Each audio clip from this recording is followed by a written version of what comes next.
Hey everyone, keeping ShareX up to date is one of the easiest ways to get new features, bug fixes, and better performance.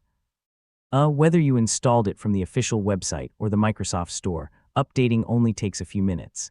In this full guide, I'll show you exactly how to update ShareX step by step. So let's get started. First, open ShareX and check which version you're currently using. Knowing your installed version makes it easy to determine whether an update is available before you begin. Next, open the application menu and look for the Check for Updates option if it's available in your version of ShareX. If an update is found, follow the on-screen prompts to begin downloading the latest release. Yeah, this is the quickest way to update the application.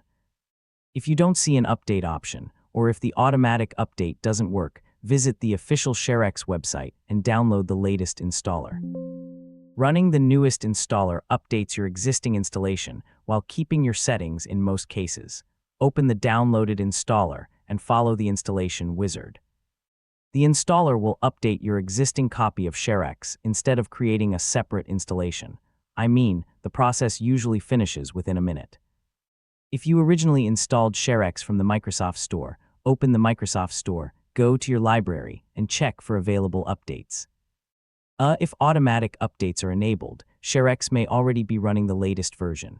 Finally, launch ShareX and confirm that the version number matches the latest release. You can also test a quick screenshot or screen recording to make sure everything is working properly after the update, and that's how to update ShareX. Keeping the application up to date gives you access to the newest features, performance improvements, and bug fixes, helping everything run as smoothly as possible. Thanks for watching, and I'll see you in the next tutorial.